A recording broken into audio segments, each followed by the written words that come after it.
being called an epidemic in some areas. In 2013, Kenosha County lost 47 people. In 2014, we lost 53. In 2015, we lost 44. It's 144 people in those 3 years. That's twice as many people that we lost in car accidents in the same period of time. Think of all the money that we inject into keeping us safe on the roads. We lost twice as many people. This affects everyone. It's important to me. In 2001, I lost a 20-year-old cousin. In 2015, I lost a 24-year-old nephew. Tonight you will hear some startling statistics regarding opiate and heroin use in our area. You will learn how easy and accessible these drugs can be, how highly addictive they are, and how devastating the effects that they can have on young people and their families. But you'll also hear about hope and healing. All of us have the power to make a change in our schools and the communities by arming ourselves with information.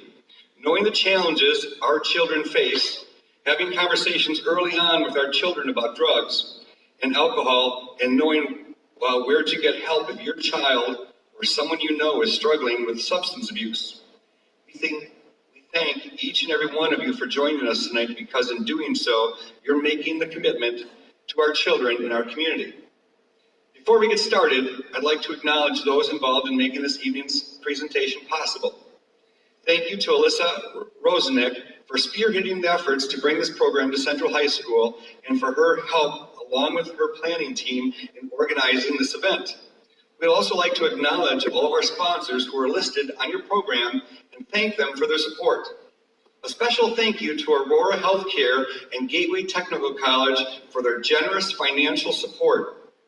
Rosecrans, which provides mental health and addiction services in Illinois and Southeast Wisconsin, and Your Choice, a nonprofit group dedicated to reaching our youth with knowledge and skills to make the best choice and remain substance-free, are sponsors who have created the Stairway to Heroin education series with the purpose of bringing about awareness, education, and prevention of alcohol and drug use among our youth.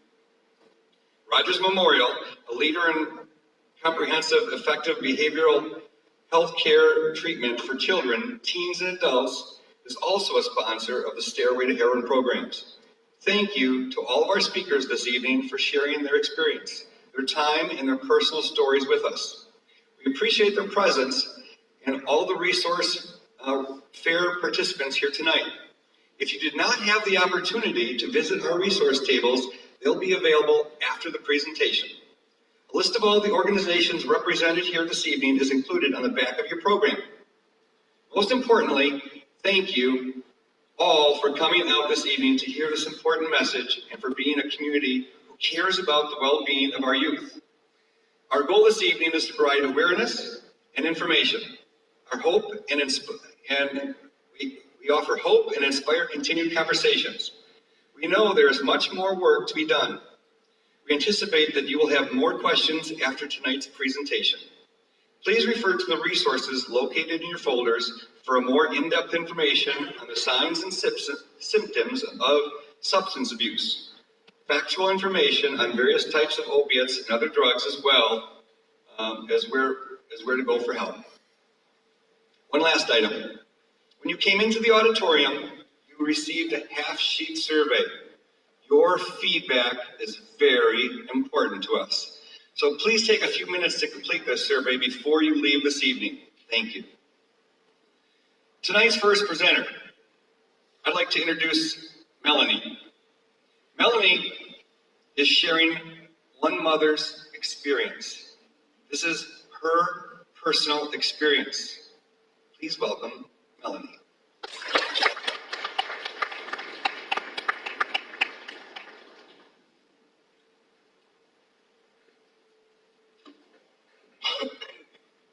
When you become a parent, you have many choices to make.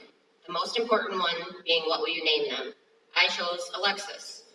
You'll make many more decisions over the years. For example, a babysitter or a daycare, public school or private school.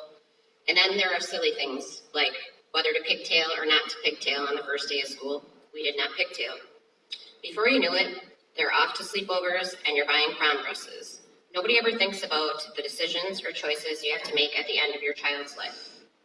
For instance, would you donate your child's organs? Would you bury your child, or would you have them cremated? What would their last outfit be? Where would you hold their funeral? What would you do with all of their things? And how would you ever live without them? On September 22nd, 2012, my 17-year-old daughter, Alexis, tried heroin and overdosed. I received a phone call at 2:28 a.m. from her boyfriend telling me that my daughter was in an ambulance and on her way to the hospital. He told me that things didn't look good and that I needed to get there immediately. I'm not going to lie, I hung up on him thinking that it was some kind of a sick joke. He called back right away, repeated the exact same thing, and swore that he was telling me the truth. The next few hours are still a blur to me. So much happened in such a short amount of time. When I arrived at the hospital, they wouldn't let me see Alexis. They just put me in this little room and told me they were working on her. Finally, after what seems like a lifetime, they took me to my daughter. I'll never forget the first time I saw her. My beautiful little girl, hooked up to all these machines, tubes running in and out of her lifeless body. I knew then that I would never look into her eyes again or hear her goofy laugh. I knew I would never, ever hear her say, "I love you, Mama." Within a couple of hours, she was transferred to Children's Hospital in Madison, and it was then that my journey as the mother of the girl that OD'd began. I'd like to share with you some of the things I was thinking and feeling on the longest 2 days of my life. I wrote this while I was sitting in UW Children's Hospital, waiting for some test results to come back to see if Alexis had any brain activity. Longest, worst day of my life, and I'm sure it's far from over. Please, God, tell her that she can come back to us. I'm sure you have plenty of angels already, and you don't need to take mine too. I promise you that I will do anything you ask of me. She's just a baby. She hasn't even started living her life yet. I know you've performed miracles before, and I know that you can do it again. Don't take her from us. We just don't know how to live without her. The test came back that Alexis had no brain activity and that she was clinically brain dead. That's when I had to start making those choices that I mentioned before. Making the best choices for my daughter, choices that I felt she would have been okay with.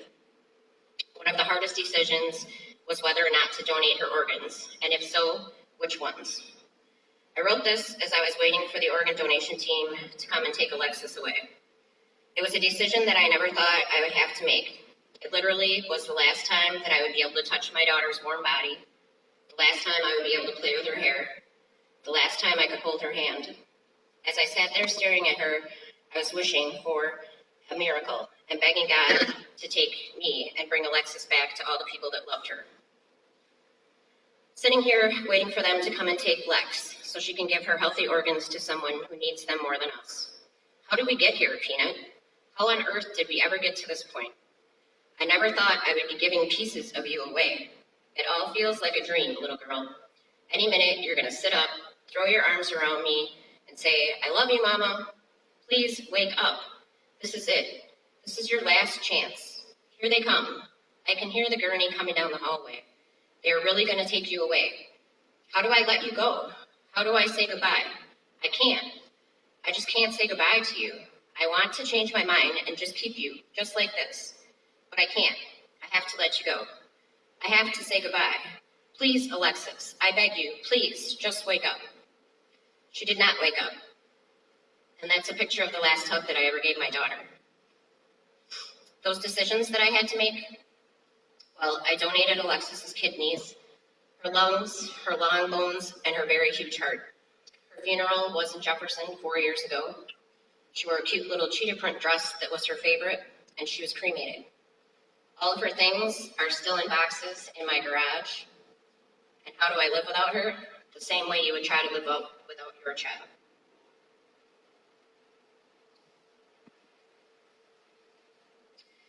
Throughout history, many triumphs have come out of tragedies. I never thought I would be able to say that I've triumphed from the death of my child. But standing here in front of you is my triumph. Sharing my story with you and sharing my daughter with you is my triumph. Saving just one life or one family from this is my triumph. Thank you.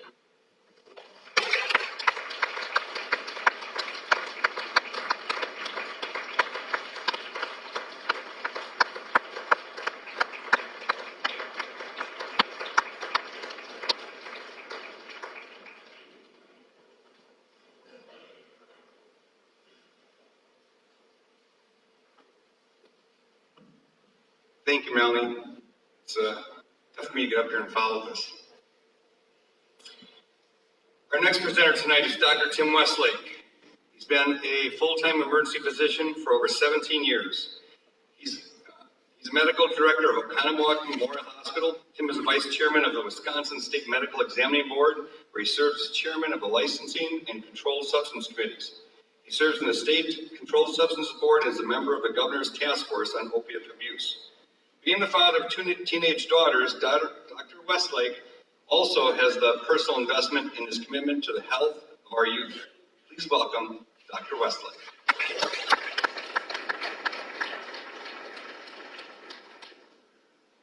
Thanks for coming out tonight. This is a powerful presentation, I believe.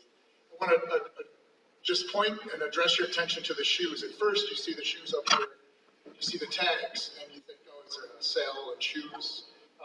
Those are toe tags with the patient's age and what they died from. And these shoes represent all 144 overdose deaths in Kenosha County in the years 2012 to 2015. This stuff is real. These are the risers that your kids probably go on when they sing the choir. There should be 144 people standing here. Instead, there's not. It's empty shoes and empty lives. So I want to go into a little bit of the medical piece regarding heroin and opioid issues. So the U.S. makes up 5% of the population of the world, but we consume 80% of the opioids, prescription drugs. There were 166,000 overdose deaths in the last 20 years, which is 3 times more than Vietnam. Prescription drug overdoses now surpass car accidents as the leading cause of accidental death in the U.S. There were 9 billion Vicodin prescribed last year in the U.S., and it's estimated that half of these are lying around medicine chests unused. This is the leftovers we refer to, and I think which has really led to the crisis that we're having. 55% of prescription drug users get their pills from this leftover source lying around. 2/3 of teens say it's easy to obtain these prescription pills from a friend or relative. 20% of parents report having given their child a prescription drug that was not theirs within the last month. I work in an emergency department, a small community emergency department, and I had a patient who came in. She passed out and got a hold of the story. It was homecoming. She was feeling anxious. She called her parents who were out. Fish fry. They told her to just take one of his dad's Xanax. Take one of dad's Xanax. That's a felony. That parent, if something would have happened, could be prosecuted as a drug dealer. On average, once every 24 minutes in the U.S., someone dies from an opioid overdose. The numbers are just staggering. So what are narcotics and opiates? Opiates are natural painkillers and natural agents that make you feel euphoric. They've been around since the dawn of civilization. You can look back in the historical record. What they do is they stimulate the neurotransmitters in your brain that give you a sense of euphoria, a sense of well-being, and they block pain receptors. Opium was probably just used up until about the 1830s when there was an attempt, it was a major problem, so there was an attempt to improve on it and cause less addiction. That led to codeine being created. There was major problems with codeine, which led in the 1850s to morphine. A lot of problems with morphine, which led in the 1890s coming up with a wonder drug that was not going to be addictive at all, heroin. And since then, every time there's been new formulations of opioids, they've been touted as being safer and actually usually ended up being much worse. So this is from the 1830s. This is for morphine-based teething serum for kids. This is a throat medication, throat lozenge, cocaine, and morphine in the 1880s. This is heroin for your cough, targeted for kids. 1 in 5 teens have abused prescription drugs. 1 in 3 teens think that there's nothing wrong with giving a prescription. I think that's a fallacy they want to address a lot. Most people would never consider taking heroin and shooting it in their arm, or sniffing it or smoking it. medicine chest or a pill that your doctor prescribed you, your old surgeon prescribed you, it seems safe. It's a prescription bottle. It's not as dangerous, and that's, I think, what leads to the fallacy that prescription are safe. The thing is that your brain treats prescription opioids the exact same way. They're broken down once they're digested in your body. They're broken down, and they treat your brain chemically exactly the same way that heroin does. So they affect that neurotransmitter system. So your brain doesn't know the difference between heroin, opium, Vicodin, and Percocet. So if you take enough of it, it stimulates it. It's treated exactly the same way. More than 80% of people that abuse heroin, I think, have been involved in some prescription drug abuse reduction work throughout the state.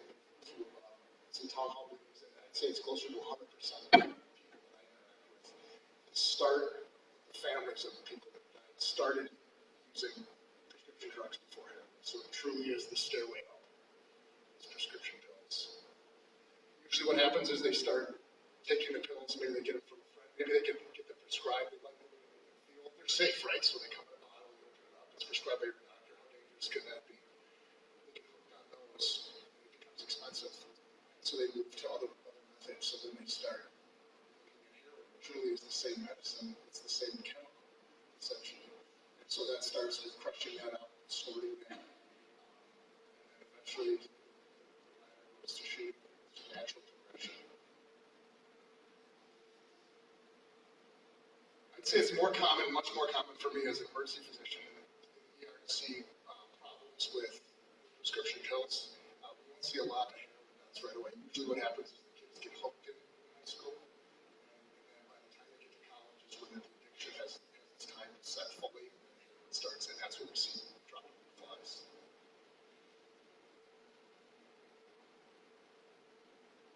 Teens that abuse prescription drugs are 20 times more likely to abuse heroin. The brain is fully matured only at about age 23, 22 or 23. So the statistics show if you can get your kids through to that point and they haven't become an addict by that point, it's very, very likely that they won't become an addict. It's not impossible, but there's that safe period where you get through that gray zone. The big take home, one of the big take home points I want tonight is this. My daughter, I have two high school daughters. I have a 17-year-old daughter.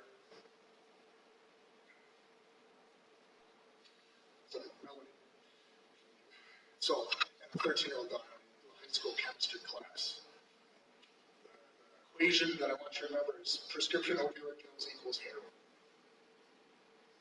You would never think in your home, if you had a bottle of heroin, that you would give leaving it out on the counter for your kids. You wouldn't even consider it. It'd be insane. That's what these bottles of over-the-counter pills are. They're little bottles of heroin. It's a really important connection. So, what's the harm? It's just one pill. Come on, don't be a wuss. You want to take a full pill? Take a half a pill. This happened to a college student who was an honor student. She was a high achiever. She was at school. She had a headache. She made the choice to drink. She was drinking a little bit, impaired her judgment. Her friend offered her a pill. She didn't want to take a pill. She never had those pills before. So she took half the pill. Her friend took half. She took half. She thought it would be safe. The problem is that the pills that are out now, that were developed around the late 90s, early 2000s, Oxycontin, these long-acting narcotic pills, are really, really, really more potent. So that half a pill that Allie Raditz thought that she was taking for her headache was actually equivalent to taking 50 regular Percocet pills. Because what she had was an extended release, high milligram count pill. There's no way to tell the difference unless you pull out the drug identification book. These, as a parent, we didn't have to face this stuff. One half of a pill, that should scare the pants off of you. One half of a pill can kill you, can kill your child. We all think, our kid would never do that. Half a pill, after having a couple of beers, maybe. It's not that. The key is education, so we need to let the kids know what the dangers are. Those bottles of pills are bottles of heroin.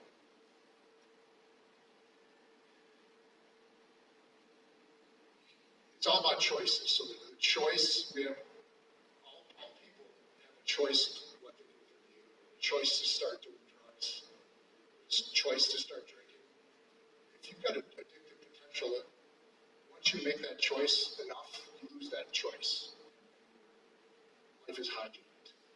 This is what happens. So withdrawal syndrome. So what is the hook for people that have opioid problems? So why do they keep going back? So if you think about it, the narcotics, the opioids that people take, stimulate natural opioids in your brain. It's the most pleasant feeling you can imagine. When you withdraw that, your brain hasn't been making those chemicals, those neurotransmitters, so there's nothing there. So when that heroin, prescription opioid wears off, there's nothing left. It's the opposite of euphoria. It's literally living hell. People get abscesses, lose all their veins, teeth. It really destroys your whole body system at a time. These are people that I'll see in the emergency department. Affluent community. Kidney failure, heart failure, lung infections, infectious diseases, hepatitis, HIV, abscesses. These are, if you're lucky enough to be able to get off the drugs, chances are, if you start heroin, you're going to end up with your shoes on stage. I equate it to playing Russian roulette. So we all know Russian roulette. Take a revolver, spin the chamber, put a bullet in it, pull the trigger, put it up to your head, pull the trigger. That's what heroin is like. That's what opioids are like. So you might get away with it. That might be a big chamber, you might have a lot of bullets to put in, but eventually it's going to catch you.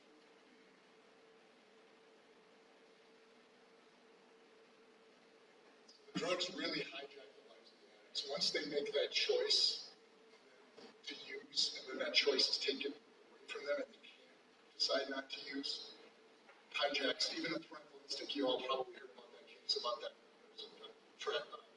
underage trafficking. It was a mother who was prostituting out her 16 and 17-year-old daughters in the house, living with a registered sex offender in the house as well. That's the power. They literally, that's like one of the strongest instincts we have, is the parental instinct to protect our young. It destroys that. Again, it's about choices. For the kids in the room, the choice is, what do you want to do with your life? You want to be successful? You want to follow your parents' footsteps? Maybe you don't want to follow your parents' footsteps. You want to achieve. Your idea of what you want to do probably doesn't include this.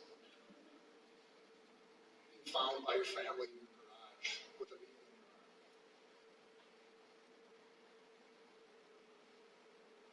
Question I'd like to answer is, why are overdoses more common now? There's a lot of different factors. I'll get into some more later, but it's really common after someone goes into sobriety for a while. So what happens is you build up a tolerance. So initially, I might get high off of, say, 20 milligrams of Heroin, or one small dose of heroin.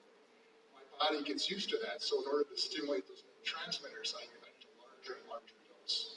So a Percocet, one Percocet is 5 milligrams, a standard prescription Percocet. I've seen people through my work on medical examining prescriptive practices of physicians. They have patients, some patients are on like 1,200, 1,400 milligrams of oxycodone a day. So that's like 300 pills a day. So their body gets used to that. Maybe it's not that, maybe it's only 100, 200. Your body gets used to that. Then you go into sobriety, you get clean. And then if you relapse, you go back and you know that there's a chance that you don't need to have as much opioid to get the high. So you only use half as much as you used to use. But your brain doesn't use a normal brain at that point. So it's too much. And it shuts your brain down and stops your brain. So it's called a hot shot. And we see a lot of that. We hear about people being able to sustain sobriety, relapse. That's what happens. Is they go back to using a much higher dose, which would not have been enough to get them high when they stopped using it. There's also variable strengths. No one knows how much you're getting. You all may have seen the story about fentanyl, which is 80 times more potent than heroin, fentanyl. There's no way to tell it apart. It's being produced in China, shipped over to Mexico, brought across the border, flown in air traffic as well, postal service. Carfentanil, there's a big story about that. It's 10,000 times more potent than morphine. So literally, if you breathe in like 8 granules of it, it's enough to get you high. So drug investigators go in and if they know it's carfentanil, they have to put a full respirator on because they can do it. When it moves up and puts it in the air, they can usually order something. There's also been a huge increase in the purity of heroin. So the cartels, so back like 20 years ago, the heroin was about 5% pure. So you really the only way to get high off the heroin was to shoot it. It wasn't pure enough that if you snorted it or if you smoked it, you could get high. So the cartels are a business, they want to take your money.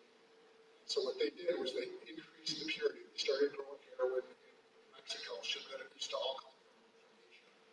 Growing in Mexico, shipping across the border. Some of the heroin concentrations, purities we see, 70, 80%, which is 16 times more potent than it used to be. So that allows smoking it, that allows snorting it, which wasn't around. There's also other analogs too. So there's a game that the cartels play, chem labs play where they'll take fentanyl, which again is 80 times. So think about that, 80 times more potent. So you're mixing up your shot of heroin, put a little tiny pinch, like a 1/16 of a teaspoon of heroin, put it in water, mix it up. Well, if it's fentanyl, that might be 40 times more than we thought, 20 times more than we thought. If it's carfentanil, it might be 1,000 times more. Granted, there's not a lot of carfentanil out there, but fentanyl is, those deaths that you hear about where there's like 8 people that die from one year, usually that's going to jump to.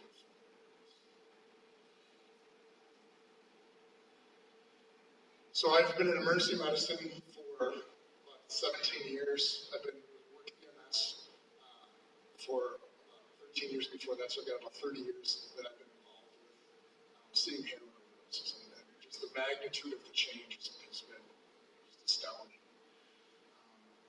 The key piece, so prescription opioid pills equals heroin. The other piece is don't invite it in. So don't let it in the door. If you never take or minimize your exposure to opioids, you won't get addicted to it. If you don't let it in the house, it's not going to do it. So how often do I see it? The last heroin overdose, this slide, the last one, changes every lecture that I do. So the last one I saw, the patient came in, overdosed in our bathroom, in the waiting room, waiting to be discharged, told me he wanted to get his last shot in before he went home to his family. 42 years old, 2 kids at home, had a job, wasn't a stage typical drug. Typical. We had a overdose situation in a small community, Stonebank, which is probably 1,200 people. 4 people overdosed at the same time, but it's going to turn out to be fentanyl. EMS got there, someone called. It was the 5th person that was there. Watched the 4 people shoot up and stop breathing. Called the EMS. They arrived. Were able to resuscitate all the people. One of them resuscitated so well, and we saw the cops there trying to take off and actually tased him to stop so they could arrest him. I think when I really saw that this was a problem was when a good friend of mine, her son Joshua, was in recovery. He was in recovery, struggling. A lot of people do for 10 or 15 years. Got in recovery in his late mid-20s. Relapsed, visited with his friends, and overdosed. Prescription drugs, heroin, alcohol. They didn't want to get in trouble, so they put him out in the yard in February. The fire chief that picked him up had been his babysitter. Brought him into the yard where his mom works with me. I was at a meeting, I got called down. Went to visit Carolyn, and her son Joshua was lying on the table, dead from a heroin overdose. Talked for for a while. Tech come in with one of these, which is a body bag, literally pulled from the same compartment where Josh is out. Zipped him up in the bag, sent him down to the fridge. Cut open.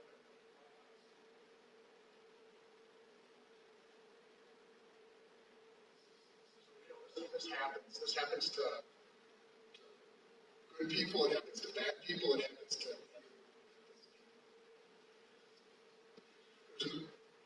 It's not just the effects that the heroin has on the addict and the families of the addict. It's the impaired decisions that people make. I had an operating while intoxicated accident about 7 years ago.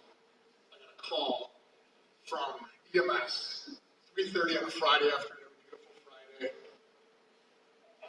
Got a call, and they said, we want to know if we should do an emergency C-section on this patient.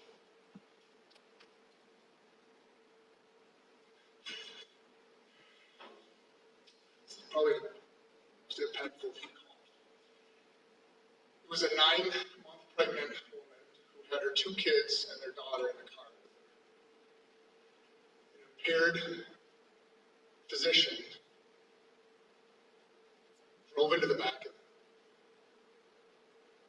The paramedics knew that the mom was dead and wanted to see if they should try to cut the baby out, which is what I would have had to have done, which is in the hospital.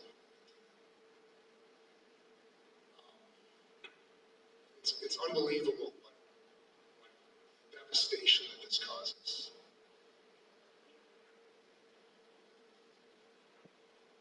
So, for me, the question was why? Why now? Why are there so many problems? Why in the last 20 years have we had this huge increase in opioids, this explosion, this epidemic that happened? What was the change? I think it comes down to, apart from kind of our cultural drive to be intoxicated, I think it comes down to the supply. So the supply of prescription drugs has exploded in the last 20 years. So part of what I do, I'm on the medical examining board. We had to look at what we're doing, what we can do as physicians, as a medical community, to bring those prescriptions down to a more normal nature. So you got to look at why. So there was a shift about 20 years ago that said that we were not treating pain effectively. It was the pain scale. We have a right to have your pain treated. It was a feeling that as physicians, as healers, as a health system, we were letting patients suffer unnecessarily. And the solution happened to be this new long-acting opioid medication, OxyContin. So OxyContin was developed, a huge marketing campaign. They've actually paid hundreds of millions of dollars in fines for fraud based on that. I think there's going to be more coming. And it literally changed the education. So before, we would give chronic pain medications for people that had like end-stage and life kind of issues. So you had metastatic pancreatic cancer in the back, intractable pain. We knew that you were going to become dependent on opioids, but the benefit of your being able to be comfortable would far outweigh the cost. That changed. So then what the teaching was, I remember the teaching, I was in medical school in residency when this happened.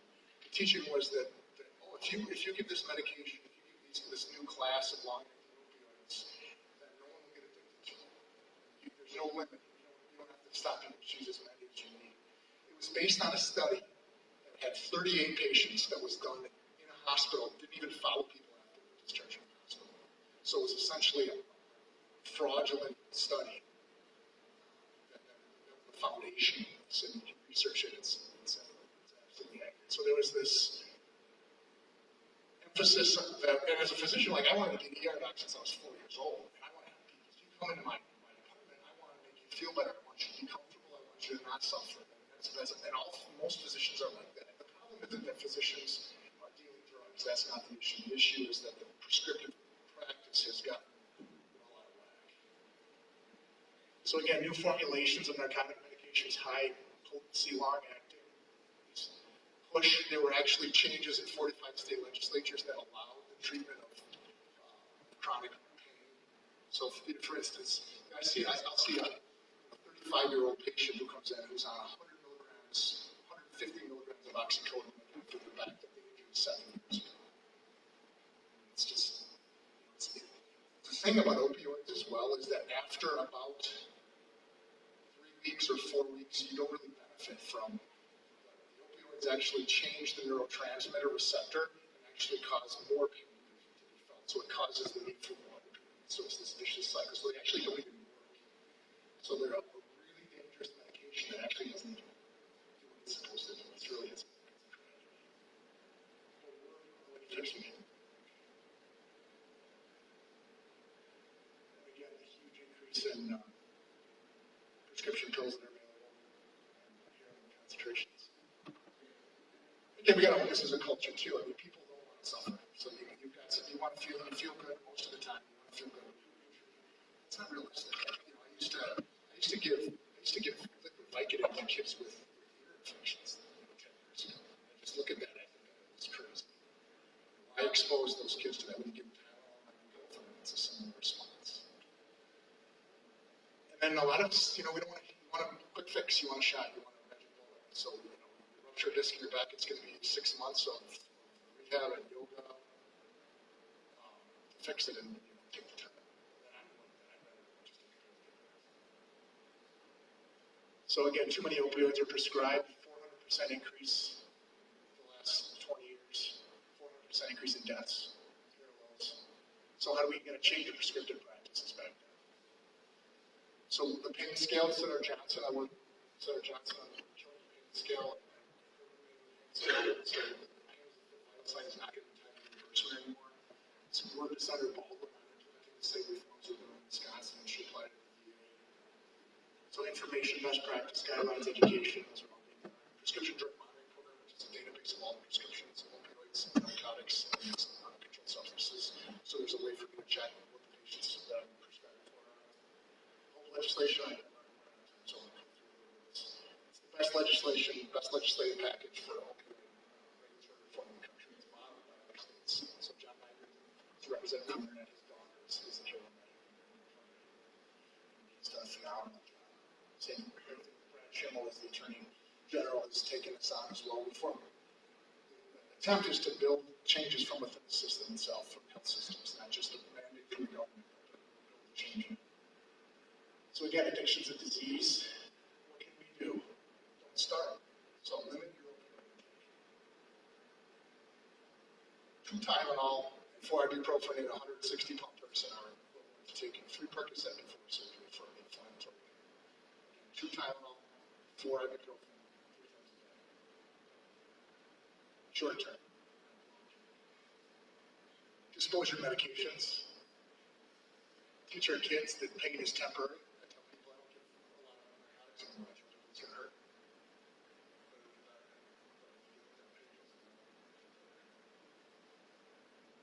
Analgesia, the reason I give you pain is to get you through. It's not to make you feel normal. Feel good.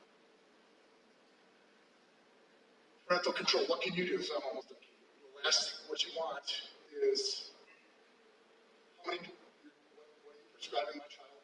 How many are you prescribing? Do they need that? Is there something else they can take? Those are all good questions. When I'm asked that, I love that when parents ask me that. I don't feel challenged. If your doctor feels challenged that you're asking them why you're prescribing medication, then that isn't the right doctor for you. And you never have to fill a prescription. You end up, you know, we've seen John Nygaard had his knee fixed. Legislative legislation. His orthopedist gave him $120 and he asked him for a minimum amount. There's a system issue with that. Prescription pills, prescription opioid pills, prescription pills, a bottle of heroin. That's all I have.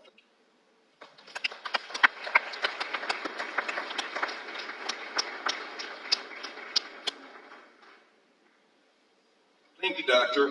There is there's a schedule that everyone's following here, and I saw a little time thing being held up to the doctor, and I could listen to you all night with those stories and all that information.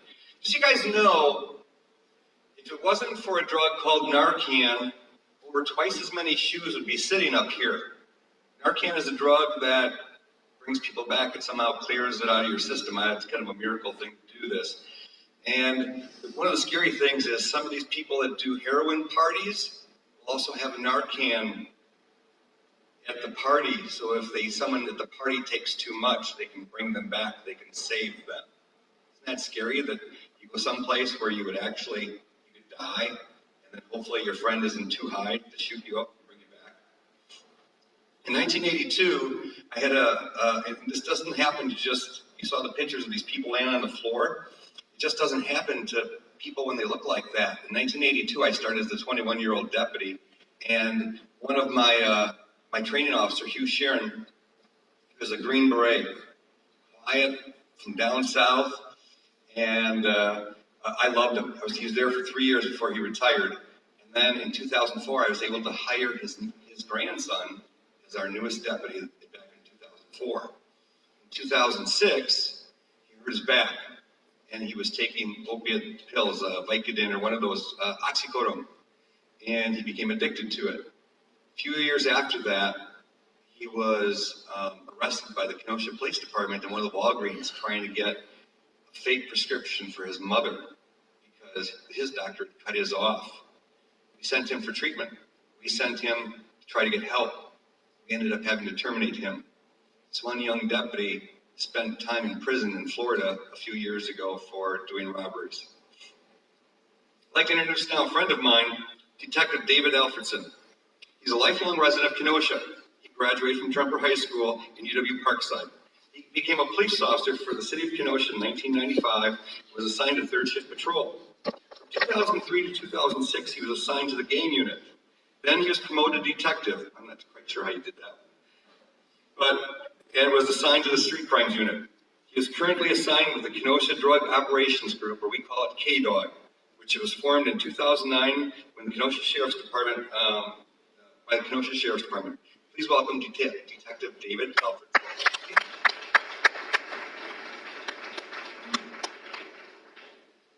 All that means is I've been around for a while. Unfortunately, I've kind of been in a first row seat in what's been changing with the drugs that I've seen in the street back in the 90s to what we are doing right now.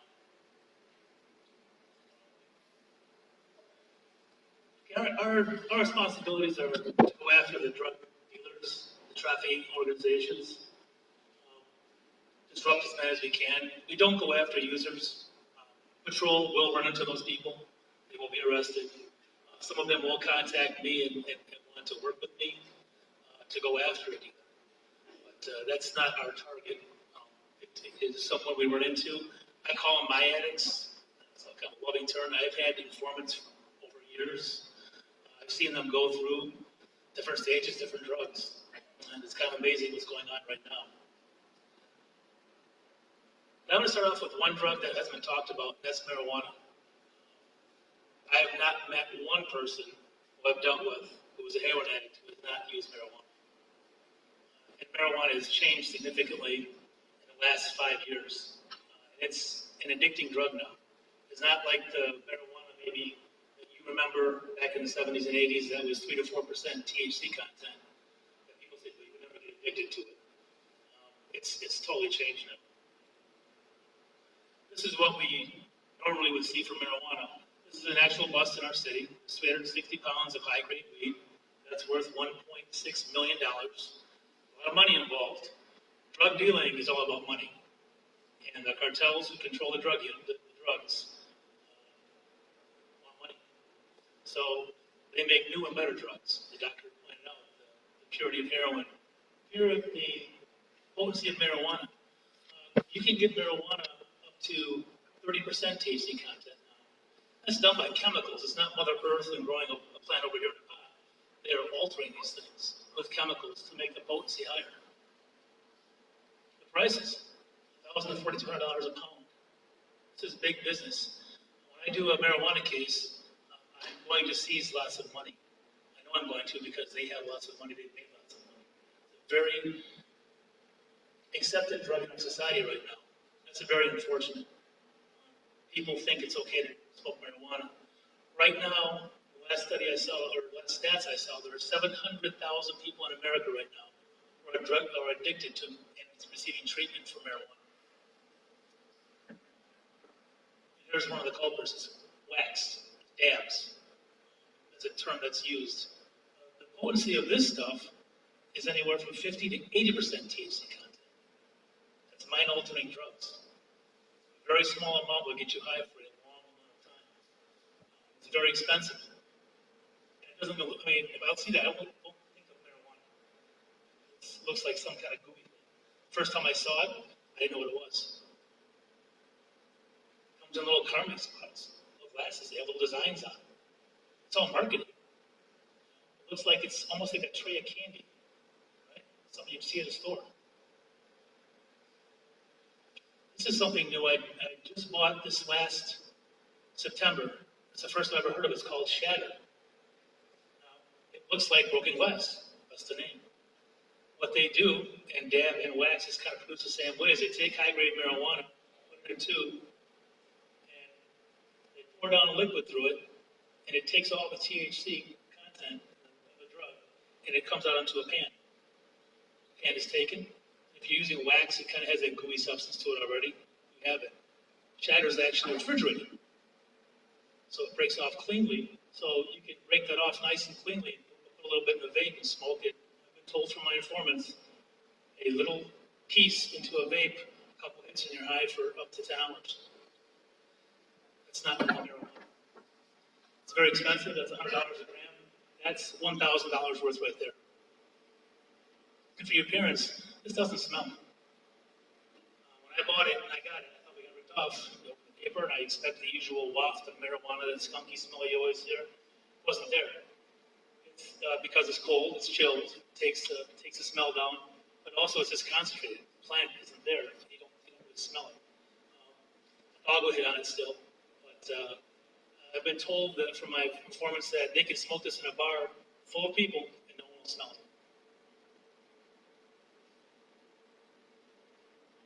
Again, it's THC content is high. That's the attraction to kids. You know, I get high really quick.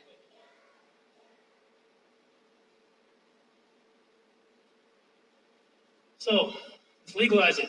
Colorado did. So the studies are coming out now. Even the people who are for marijuana will agree that when a juvenile uses it, it does have a bad effect on the brain. The cognitive learning system is impacted by marijuana, the higher grade marijuana especially. Those things, emotional development, academic retention, social interactions, those things are affected. So this study here was actually an Australian, and I always question numbers in studies. I never really buy them all the way. But I'll say this: it's pretty staggering. That's a lot of things that are negative about using marijuana daily use. And the 8 times more likely to use legal drugs, I believe that wholeheartedly. The studies are coming out of Colorado, 12 to 17. So they legalized it. They've increased 20% now, the youth use. They're number 1 in the country now. They attained that rate. 74% higher than the national average. It's ridiculous. The doctor covered prescription drugs far beyond what I can. But I will say this. People ask me a lot about what can I do, and he said it, I want to reiterate it. Your boxes at every PD that you have your prescription pills are done. You've taken 4 or 5 Oxycontin or Oxycodone, whatever it is.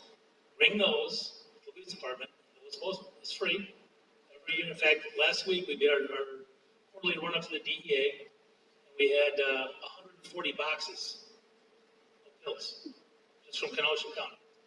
And we went to Waukesha County where they have this huge, the DEA is there. And there's this truckloads of pills being brought in. And those are being disposed of properly.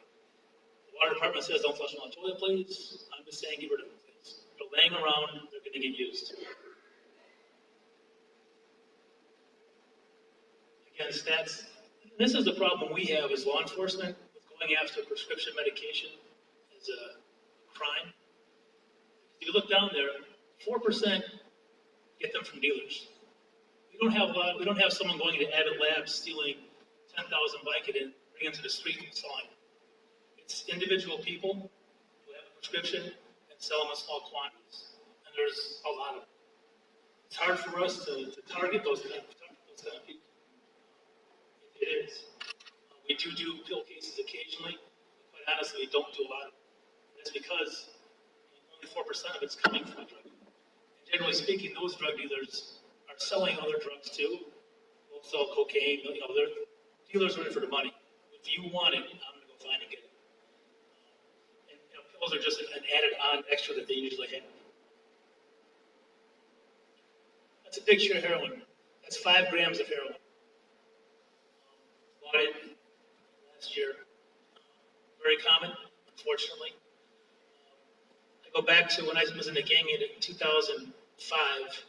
We had an informant who could buy an ounce of heroin. At the time, the DEA was called. We had a helicopter in the air. We had 20 DEA agents. We had multiple agencies involved. This thing came down. It was like the Armada. It was unbelievable. Just this last 2 weeks ago, I bought an ounce of heroin with my partner. Yeah, that's all we needed. We buy an ounce. That's how we want. It's amazing how much more there is out there. How it's available. And the reason it's available because of money. My drug dealers, who I've arrested and talked to, before would never sell heroin. It was a dirty drug. I mean, when I came on, it was like 2 guys who sold heroin, and 50 people who used it, and they're kind of off on their own. They never really kind of bothered unless they overdosed and they found it. And the crack dealers were like, we're not ever selling heroin because of last. If someone overdoses and dies, it goes back to me. I'm going to prison. And it's such a rare kind of case, you get highlighted, you are going to prison. The judge is going to throw you in jail. So they were adamantly against it. Like, there's no way we're selling heroin, there's no way we're selling heroin. Well, heroin becomes more prevalent because it becomes more available. It used to be all from Afghanistan. 98% of our heroin through the 90s and 2000s came from Afghanistan. China still supplied stuff, but Afghanistan was their number 1 product they used.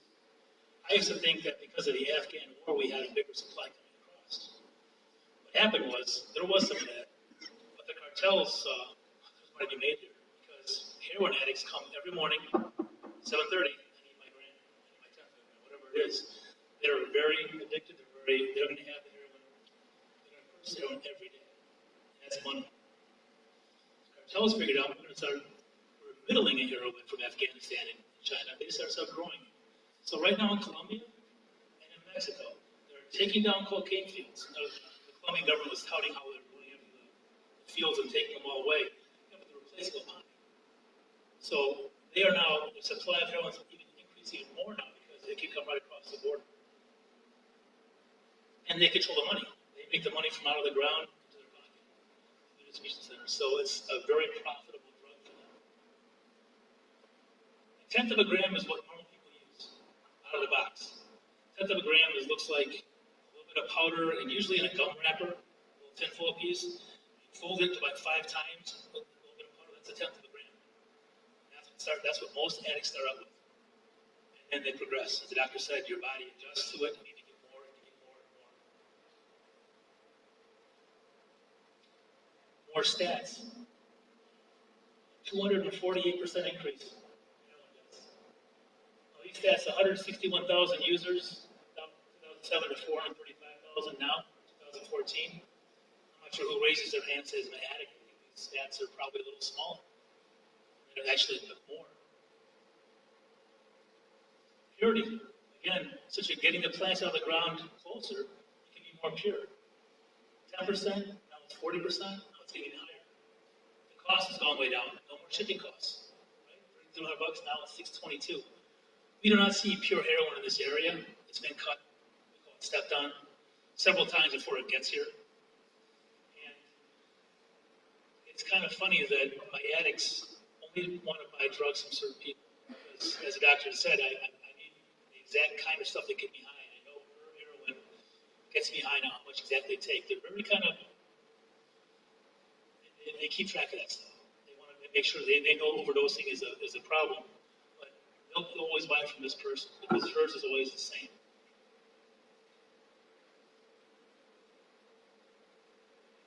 Those stats again we had 25 through September this year. And again, we talked about before Narcan. If it wasn't for Narcan, I think doubles minimum.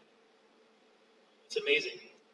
We have 3 homicides in Kenosha, and we all go nuts. We've had 43 homicides, 45 homicides. homicides, 41 homicides. Very hard. We go after them. It's hard to prove. You have to have someone actually say, I delivered heroin to that person, or someone saw it. That kind of cooperation doesn't happen usually. The part that I always find interesting with the heroin addicts too is that they're pretty forthright. I talked to them, interview them after an arrest. There's a case similar to doctors. There was 4 people in a bathroom and all of them dropped. If the girlfriend wouldn't have come home and found him, they all would have died. And the last guy to go to inject himself was my informant. So as I get to work, I look, there's my informant. So I go down and I interview him. I always wait a couple weeks to dry them out because they go through withdrawals. They're in a lot of pain. But I bring them down and I talk to him. He was a crack cocaine addict his whole life. He was kind of funny. He's kind of a charming guy, but he was always into cocaine. I was shocked he was into heroin. I was like, what are you doing with heroin? He told me, he said, Dave, he said, if I would have known how good heroin felt, I would have done it 20 years ago. The feeling of euphoria was unbelievable. Jesus Christ. I said, okay, let's back off that for a second. How did you let 3 guys drop in front of you and you inject yourself? He said, that's crazy. Why wouldn't you just, call the police right then or call an ambulance, whatever? He goes, you think like a person. You don't think like an addict. I saw the first person drop the second person, I kept thinking, oh my God, this stuff's going to be awesome. This is going to be a hot shot. This is going to be great. I'm going to get high. I didn't even think about the repercussions. So it is a different mindset. It's amazing how readily available it is now. And like I said, you got to talk to your kids in middle school. It's starting younger and younger. And I know the pills are first, and marijuana, but we have heroin creeping in to lower. And the fentanyl-laced heroin, the carfentanil, Chicago DEA just had their first carfentanil overdose death. They didn't know until they tested it, obviously. It was in the West End in Chicago. So it's here. Generally speaking, we don't know it's here until we have unfortunately, some bodies behind it. The fentanyl problem, ramping up when you look at heroin, you think how strong it is, why do you ramp it up? Because addicts want higher. They want to get higher, they want more potent. They can use less, they get higher. And so they're going to keep coming up with these new drugs. This carfentanil now will be next, who knows? But it's money driven. The cartels control it. We see it every day. And if you don't think the cartel is in Kenosha County, you're mistaken. I've run into them personally myself. And they're brought here, they're dropped off here, and they're here to sell drugs. That's what they do. They want to get people addicted, and they want to keep the money flowing. And the rest of the population has to deal with the repercussions not only of the addicts, but where they get the money from. These people aren't. It goes across all lines. There are people who have well-off, people who are in poverty. The bottom line is, no one can afford $100 a day if they're not working. So what are they going to do? Break into your garage, steal bikes, they steal lawnmowers, and low-end crimes, but it becomes a problem. I would say most burglaries are drug-related. I don't know who's going to break in my house and steal a TV. It's a real burglar. No, that's a drug addict. We're all impacted by it. So that's all I have. If you have any questions later, I'll be back. Thank you for your time, and remember, get rid of your pills. Thank you.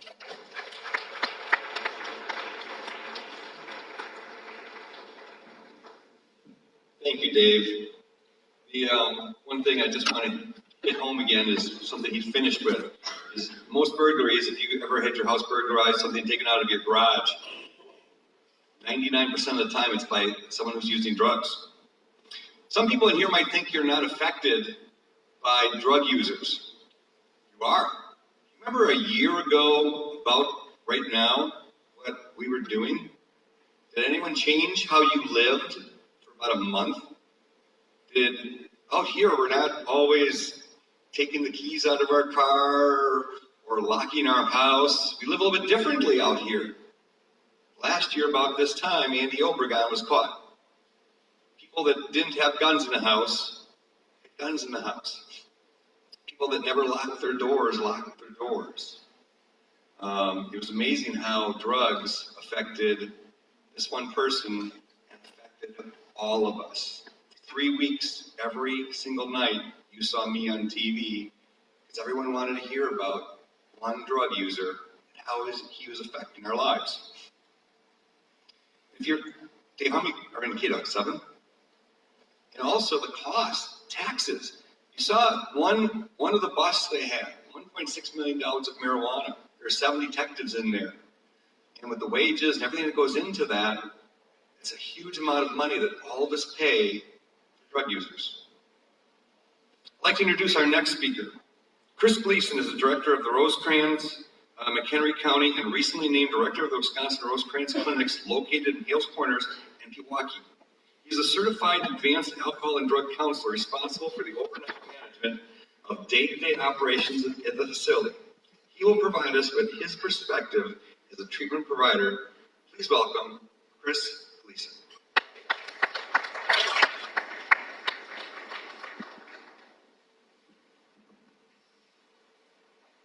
I can't stand behind the podium. If I do, I'm going to fall asleep, and then you guys are going to go, what are we doing here now?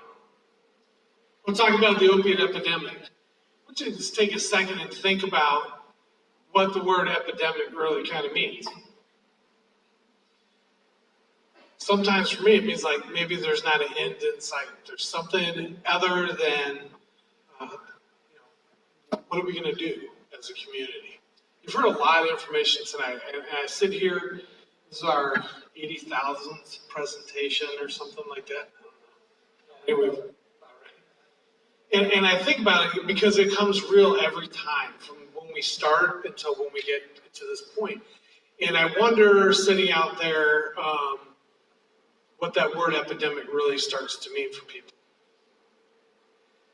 Now, a friend of mine, we go to Starbucks and we talk loudly about the opiate epidemic in our community in McHenry County. We can't go to that Starbucks anymore. But we wanted to really bring it home for people who are living in the community to really, because I hear this a lot. We don't have a problem. I hear this wherever we go. This is isolated. It wouldn't happen in our school. It doesn't happen in our school. In Illinois, we do an Illinois Youth Survey data, and so it's voluntary for schools to fill out, and it tells you if you got a problem in your school. Sometimes the schools are like, we don't have a problem, so we don't want to take the survey. And generally, we end up going back and talking about that. But we talk about this epidemic. So I want to focus on that. If this was the cancer epidemic, we wouldn't be able to stand in here. Right? We said we have a cure for cancer. This cancer epidemic is happening in where we are now. Okay. Where we are now. Salem, thank you. I saw the sign driving in. Is that this gym, our cafetorium would be full, wouldn't it? If we put a sign out, we have a cure for cancer, come to the cafetorium at Central High School, how many people do you think would show up? Yeah, awesome. Yeah, I would show up, but when we talk about drugs or alcohol, sometimes it's hard. You know, in 2011, and if we updated this statistic, it would be right around the same percentage, is that Americans aged 12 or older had used heroin at least once. Here's an interesting fact. Dr. Westlake talked about it, the detective talked about it, is that people are more willing to take a pill, right, than they are to take heroin. And I hear this all the time. I would never put a needle in my arm. And then that changes. 3% of high school students. So 3%. If you think about Central High School, there's what, 2,500 students? Less? More? 1,200, 2,500. I failed math 4 times. Same number to me. So 1,200 students take 3% of that. I have no idea what number that is. See? See how the number game works? That works pretty well. And 3% of those don't have used prescription opiates. By the time they hit age 19, 20, 21, 22%. It's a different world.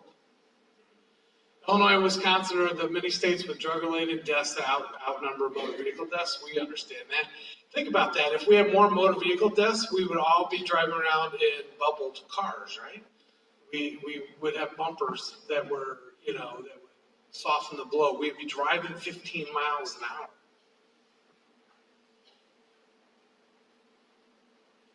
Pass this one.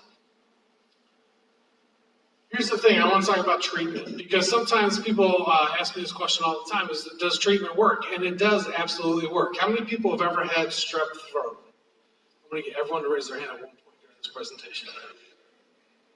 You go to the doctor, you get an antibiotic, and they give you the antibiotic, and you take half the antibiotic because you feel better, and you put the other half in the medicine cabinet, and you move on. Anyone experience that? I do it all the time. I start to feel better. I'm like, I don't need that anymore, right? And so all of a sudden my strep throat gets worse, and I go back to the doctor, and they're like, what is your problem? So I think about that in terms of treatment. We need to get the full course of treatment. The Substance Abuse Mental Health Administration in the United States says 90 days of treatment is appropriate for someone with substance abuse issues. 90 days. Insurance companies pay for 22 to 27.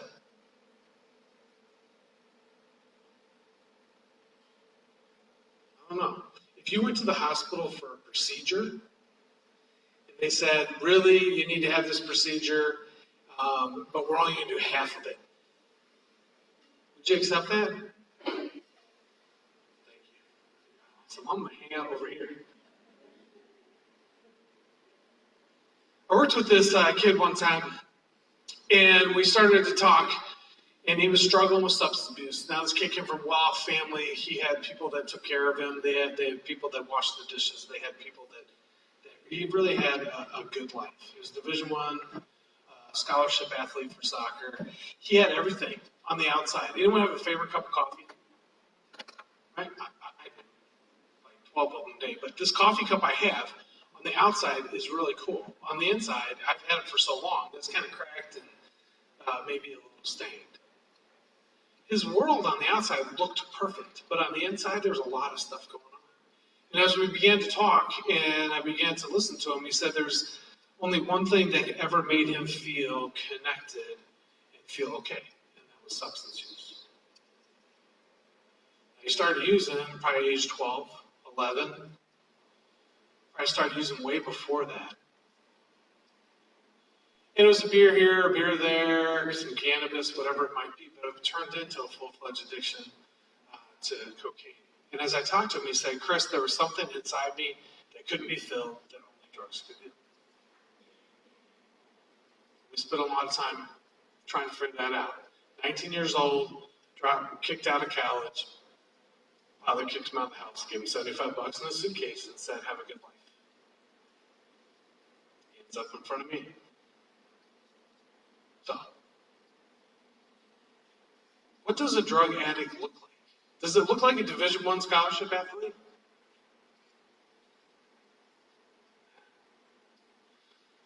So 29 years ago, August 26, 1987, that was me. Been sober for 29 years. I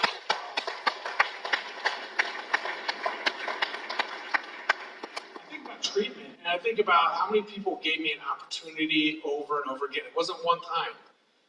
If my mom or dad were standing here, they would tell you it was not one time. It was multiple times. It was a difficult time. My sobriety today is only because I have a culture of accountability. I go to meetings, I have a sponsor, I have somebody, I have people that connect to, and we have a common interest.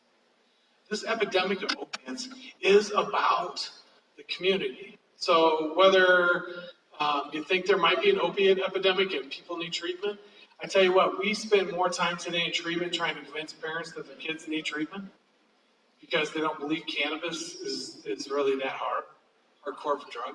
I can tell you when I was 12 years old, I was smoking cannabis. At 19, I was a cocaine addict. Correlation? Absolutely. So, 93% of young adults in need of treatment don't believe they actually need it. Does that surprise you? Doesn't surprise me, right?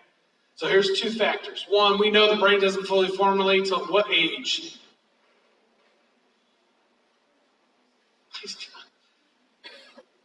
going with me to the next one. So 25, 26 is really around that age. So the brain doesn't fully develop. So think about that.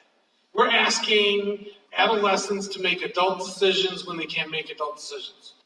Because the last part of our brain to fully formulate, some people wonder if mine's fully formulated, is the executive center of the brain that says, this is how you make your decisions, judgments, and all those kinds of things. So think about that. At age 25, it finally develops. We're asking adolescents to make a decision. If you ask an adolescent, do you want to do this? What are they going to say to you sometimes? If they really want to do it, they're going to be like, yeah, I'm on it. I'm right there. I'm doing this. But you really need to do the dishes before you go out. Well, you know, I don't know. My hand hurts. I can't. I have a 21-year-old, and she has a cell phone. How many people have a smartphone? I have 2 of them, just in case one fails. And what we've happened is that's how our communication goes. When we sit in the living room, texting one another instead of talking.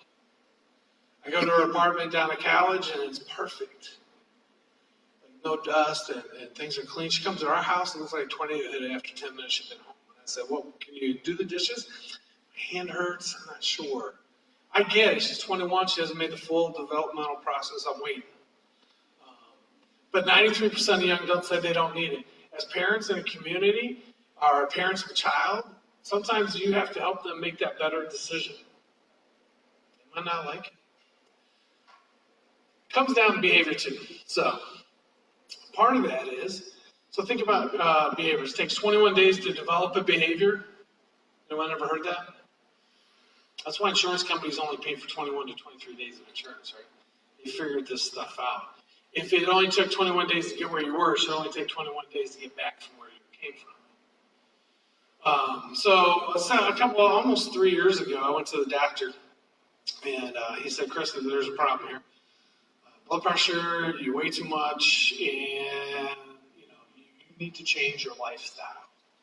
You need to change what you're doing. I'm going to give you some cholesterol medication, give you some blood pressure medication, and I want you to change everything. All I heard was I'm going to give you blood pressure medication and cholesterol medication. You can eat whatever you want. Anyone ever experienced that? I love McDonald's, right? All right, well, now I don't know if we can be friends, but just kidding. I love McDonald's, right? So there's one coming in on 83, right? Right next to Walgreens. I noticed it right away. I saw it 5 miles away.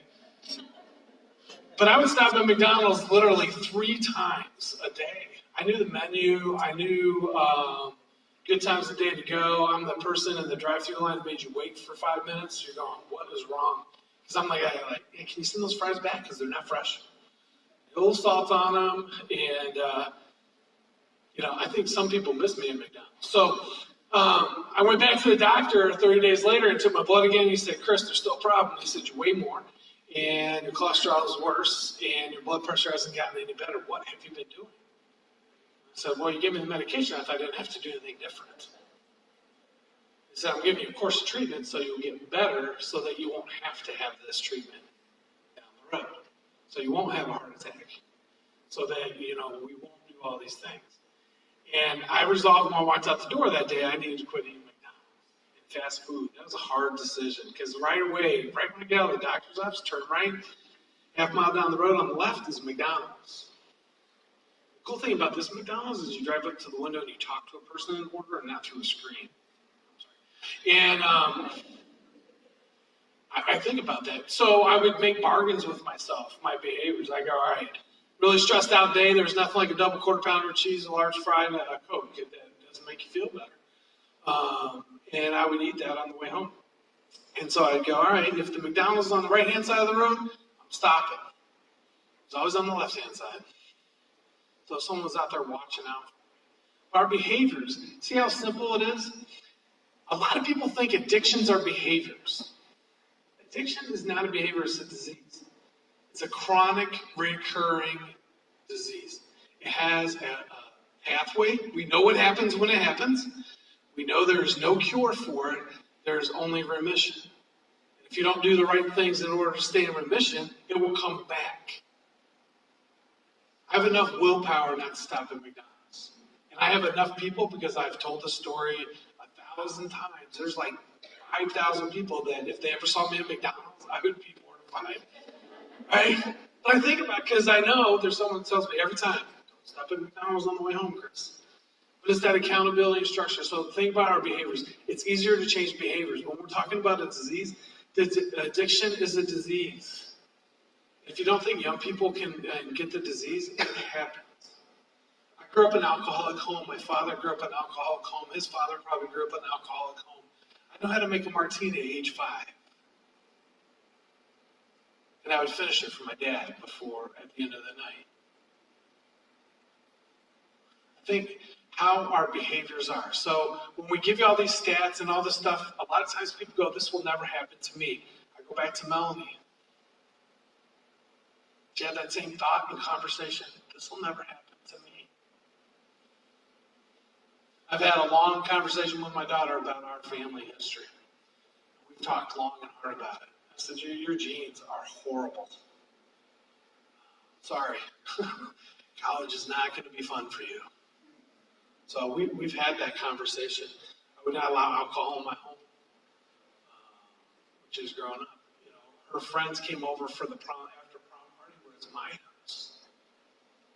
Because I'd put a fire on the fire pit, and we'd cook hot dogs and burgers, and they'd say, Mr. Gleason, we're at your house because it's safe. There's no pressure. Either that, and I always thought you guys are all lame and have nowhere else to go. But that wasn't the reality. A lot of times the hard thing to get into treatment is addressing those barriers, right? Our kids are our responsibility as a community and as parents. Sometimes our technology has taken us so we don't think that we have the same leverage.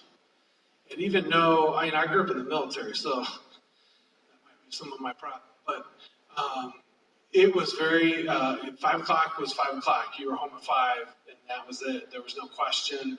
There was no, I'm texting you, I'll be there later. Because texting allows you not to have an interaction with somebody. Ever read a text and go, I'm really mad? Why? Text, I'm like, well, did they say, I'm saying this really mad to you right now? Right? So think about how we engage people in conversation. How we engage people in the world. We have to address that barrier.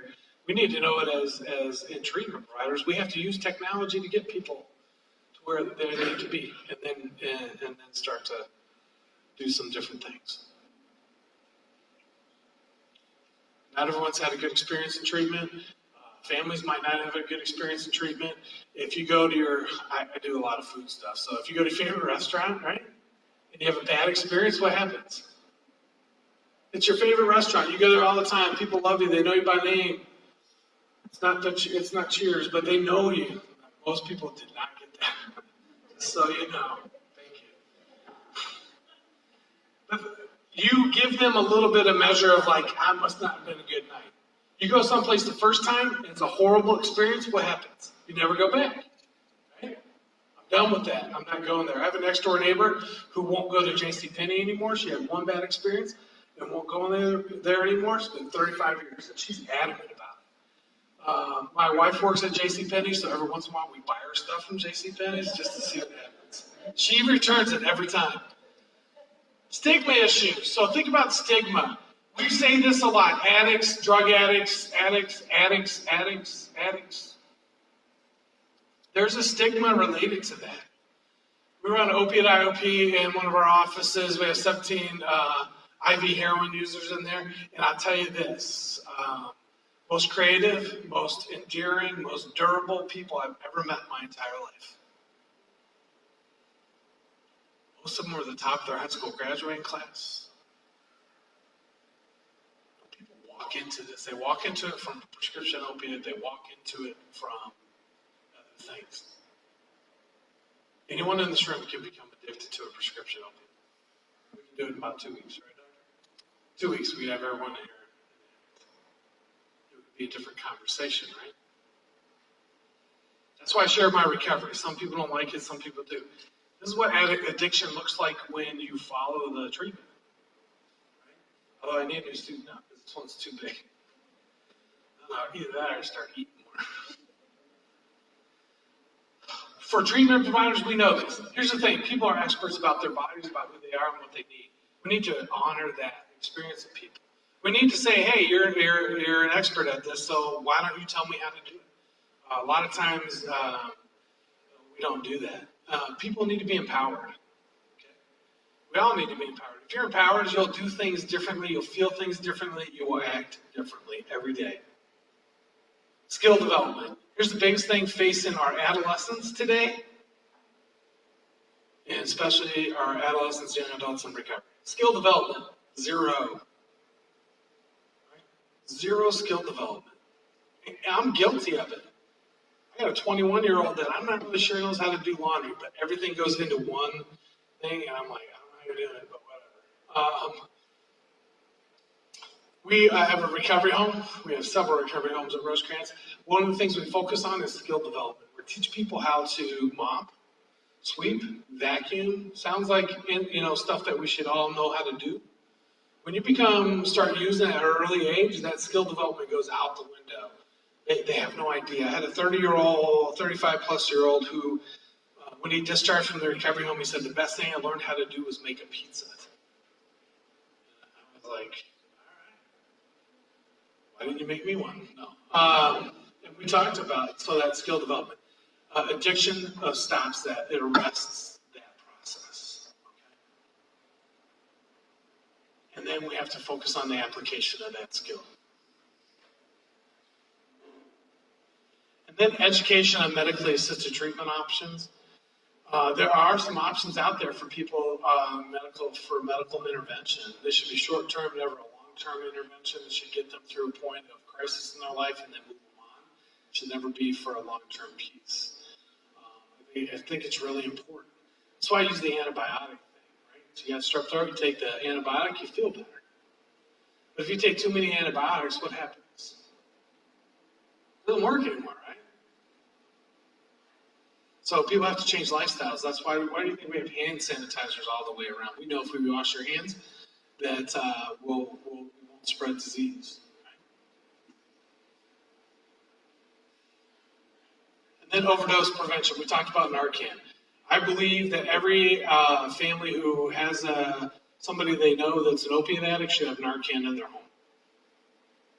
They should know how to administer it. They should know how to put it together. 2 weeks ago in McHenry County, we lost 4 people in 8 days. 4 people, 8 days. All 4 of them had Narcan in their home. On 2 of them, the family couldn't find it.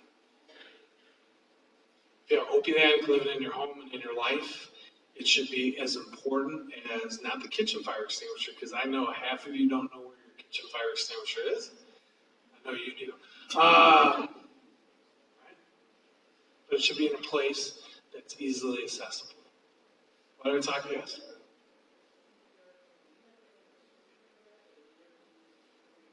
You can get it at the pharmacies right now. What you want to address this, Dr. Westlake? Yeah, there's a standing order that was signed, Governor Walker, a few months ago, so you can go to the pharmacy. The pharmacist can actually dispense it to you. He has to teach you a little bit about it, so it's a little bit of a time thing, but then you don't need a prescription for it. They actually give you the prescription, the pharmacist can. So.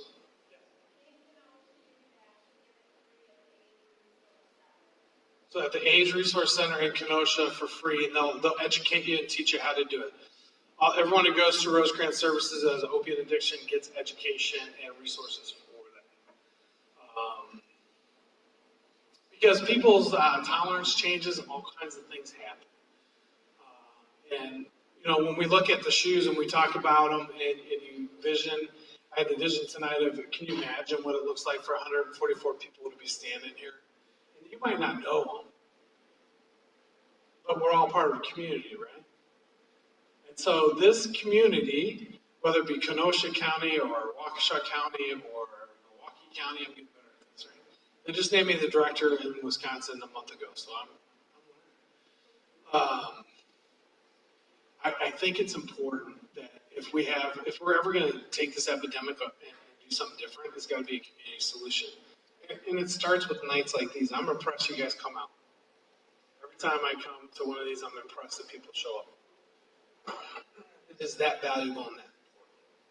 That's why my friend and I talk about it at Starbucks. Because we want people to know this is not going to go away. We cannot legislate this away. We cannot arrest this away. We have to treat it and have a community response to it.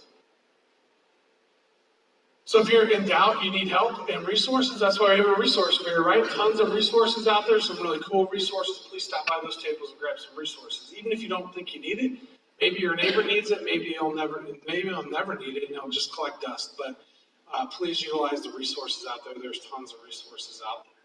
The other piece is that, like I said, this epidemic is not going away. But you know what? The more we reduce the stigma for addiction and what it looks like, the better off we are.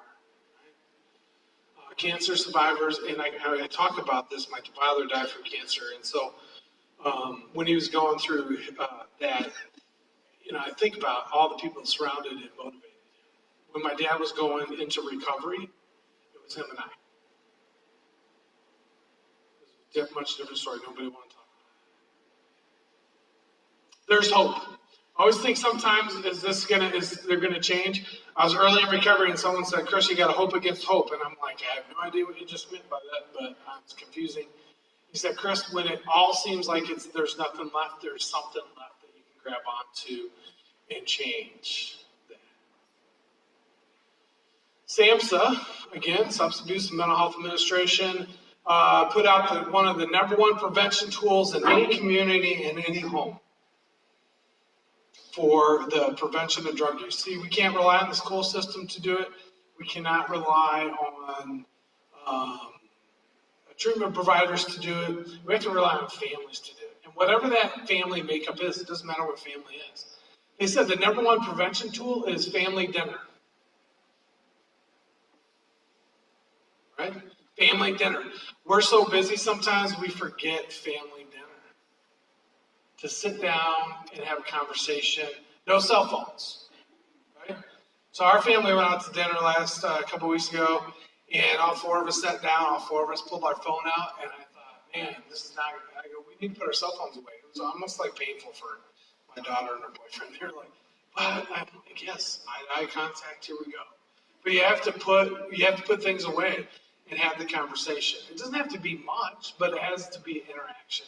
So family is such an important, key, vital thing, and whatever family that is, we define what family looks like.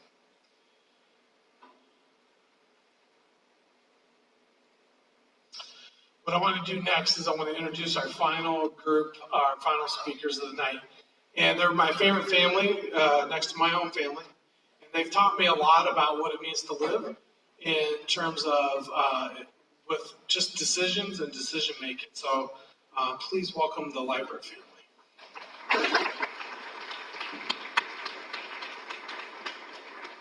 Thank you.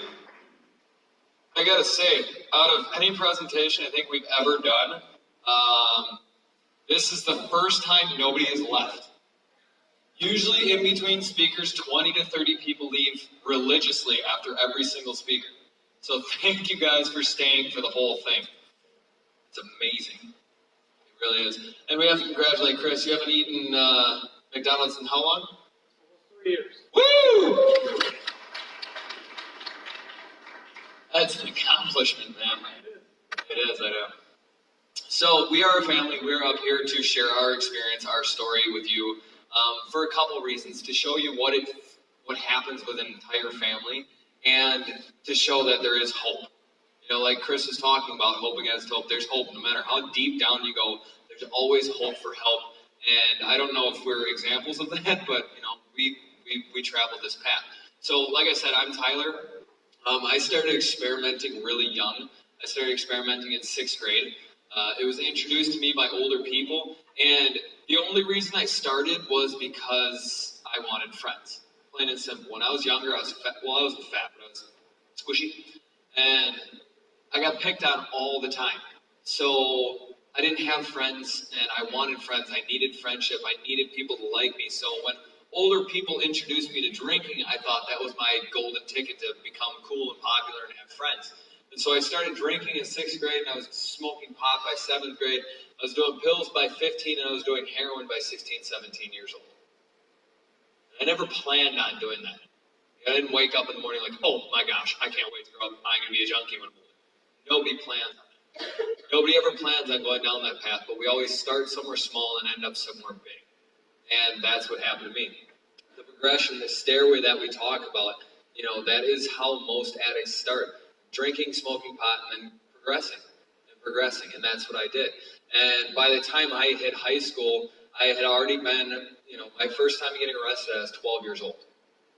And, before drugs and alcohol, I was this hyper fun-loving little kid that was always in a good mood. I was always laughing. I always had, every day was a good day to me. But the farther I got into drugs and the more I got into it, the more I got into trouble, the less I was who I used to be. And I started to turn into this angry, violent little monster that was always lying, and always yelling, and always screaming. And I was never in a good mood. I didn't know what laughter was anymore. I didn't know what joking or smiling was anymore. I completely lost touch with who I was supposed to be and who I used to be. And again, I never planned on this.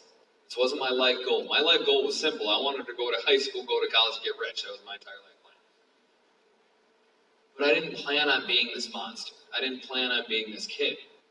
But that first small choice in 6th grade, that first time of saying yes, opened up this door to this world that I had never seen before. And so I went down this path. And while I was in it, I could see what I was doing, but I was told everybody, I told my parents, I'm like, this is my life. These are my problems. Leave me alone. Let me do what I want to. This isn't bothering you. This isn't affecting you. Just leave me alone and let me do what I want to do. I didn't see how much it actually affected them until I got sober. And I always told myself, too, I was like, well, I can quit whenever I want to. I just don't want to yet. That is the most common thing I hear out of any kid still today is, well, I can quit whenever I want to. I just don't want to yet. But that was my excuse why I didn't quit. And so I continued to use, and I barely graduated high school, and I was in and out of jail, and I never made it anywhere. I didn't go off to college. I'm far from being rich, but, I had chose drugs over everything else. And you heard it a lot in the presentation today. It's just that, you choose, you lose the ability to choose, and it's something that you have to do, and I had to use. I was an addict. I was a full-blown addict, and that was the only thing that was important to me. It didn't matter how my family felt or what I was doing or any of the consequences. None of that mattered as long as I was getting high. And it did. It affected everybody, and it affected everybody tremendously. So we have my family up here, and from each of them, I look from something else. From my dad being a guy, I just wanted his approval. Just a pat on the back. That's all I needed. From my sister, I don't know. She's cool stuff. But for my mom, she was that person that was always in my corner. She always supported me. No matter how much trouble I got into and how much I hurt them, she was always there for me. But because of what I was doing, because of the choices I was making, I never got any of that from them. Dad and I fought like it was World War II every single day. Ashley wanted nothing to do with me, and Mom cried every day because of what I was doing. And again, I didn't intend for this to happen. I didn't want it to happen, but I didn't care that it happened because drugs were more important. And drugs took over everything.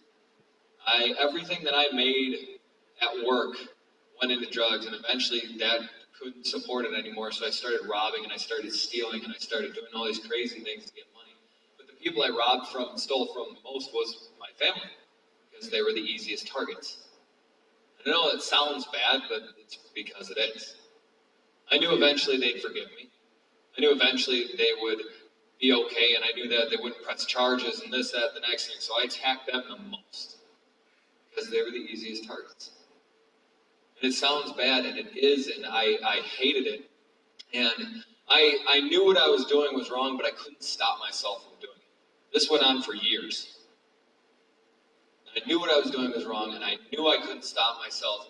And I don't know how, if you guys understand like that entire feeling. Tim talked about it a little bit, but that feeling of just pure hell, that's what I was in. I couldn't stop what I was doing. I knew I was hurting everybody, and I couldn't stop myself from doing it. And I would be terrified to wake up in the morning because I had no idea what I did the night before. I don't know if I crashed a car. I don't know if I beat somebody up. I could have, punched Mom for all I know, and I wouldn't have known it. I was terrified to go downstairs because I didn't want to face reality. I didn't want to be around my family because I didn't want to hear how much I was hurting them. I didn't want to hear all that stuff. I was a coward, and I ran, and I I buried myself in anything else I could so I didn't have to feel these things. But eventually, it doesn't matter how far you run or how fast you run, those feelings catch up. And they caught up to me. And it's not for lack of trying. It's not that my parents didn't try anything. Like Chris, I went through treatment. I went through inpatient and outpatient and Suboxone and methadone and all these different things, and nothing worked. So I didn't see a way out of this. I thought this was how it was going to be for the rest of my life. I didn't see a way out of it. And then eventually I started to see that my only way out of this would be death. If I die, maybe my family can finally get some peace. If I die, maybe my family can finally lead the lives they were supposed to lead without me having to drag them down anymore. And I believed it to my core. I thought that was my only way out. So when I would wake up in the morning, I would ask myself, what is the point? Why am I still here? I would start to pray that I wouldn't make it to the next day. It was torture. It was terrible. And eventually it came to the point with my family too, where they couldn't take it anymore. I'd done so much damage and done so many terrible things that they couldn't take it anymore. And they had tried everything else, so they kicked me out, and I went and lived in a drug house for a little while. And I was by myself, and I was on the verge of taking my own life when I got a phone call from my mom. And she goes, "You've got two options. You can keep doing what you're doing, but we never want to see you. You're not welcome to our house. You're not welcome to call us. You're not welcome to talk to us. If you choose this, you're no longer part of our family. We never want to see you again. Or you can get help again, and we'll support you 100%. So I went into treatment and spent 5.5 months in treatment. And in treatment, like Chris said, they don't just teach you how not to do drugs. They have to teach you everything over again. When you start using drugs, you stop growing mentally. So I was this 11-year-old kid trapped in a 21-year-old body, so they had to teach me how to talk to people, how to react and not lie. They tried to teach me how to cook and clean. They failed, but they tried. But they have to teach you everything over again. But the most important thing they teach you, like Chris said, is once you're an addict, you're always an addict. There's no going back. There's no cure for this. I did a radio interview for TMJ4, and the host was talking to a bunch of us, and he turns to me and he goes, "Well, since you survived and you're sober, do you feel like you dodged a bullet?" And I had to think about it for a second. And I looked at him like, no, I didn't, not at all. I'm still running from that same bullet. That bullet is still chasing me. And as long as I keep working at staying sober, I'm going to be able to outrun that bullet. But the second that I stop trying to be sober is the second that bullet will catch up, and I won't be here anymore. And Tim, with your Russian roulette, that's it. I played that game. I'm still running from that bullet, but I have to keep working at it to stay sober. But I've been sober for almost 8 years now, and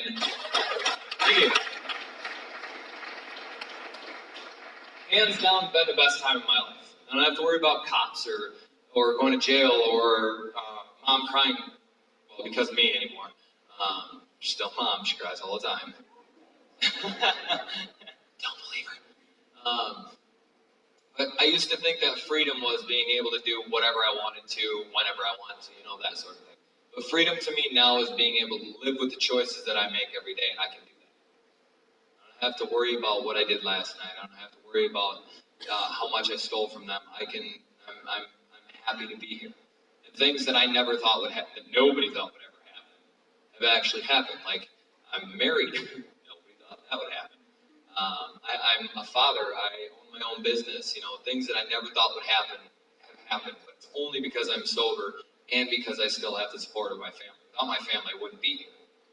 And I think that's a very key point that we don't touch on much. It's not just the addict. The addict needs support.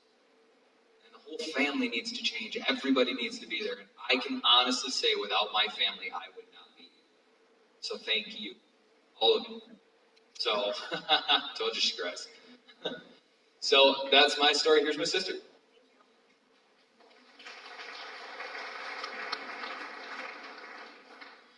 Hi, I'm Ashley. I'm Tyler's older sister. I'm 3 years older than him. I made different choices in high school because my best friend died my sophomore year in an alcohol accident. So at a young age, I already made the decision that drugs and alcohol weren't for me. But I was definitely heavily impacted by Tyler's decision to use. So as you can kind of see on our pictures, when we were little, we did everything together. We were inseparable. We played video games. We played Ninja Turtles. We played house. Yeah, we did. I'm still trying to find one. One day I will. But we were always together, and as we got older and more involved in our own sports and activities, as I was doing well, he obviously made different choices. And at first I thought, he's a teenage boy, boys get in trouble, he'll grow up and he'll grow out of it. But he did not. And I began to hate him. And I know hate is a very strong word, but I hated him for my parents fighting all the time. I hated him for my mom crying every single day. I hated the fact that every time the phone would ring at our house, everybody would jump. Is this the phone call that he's never coming home again? I hated that my friends got to go on all these cool vacations with their families, and we didn't get to do any of that. I even hated holidays. Holidays were the worst time for us because we didn't know what was going to happen. And he would leave Christmas dinner to go to the gas station to get a soda. And we were always scared he would never come back. And the thing I hated the most was here was somebody I loved and cared so much about. He could turn around and hurt me so badly.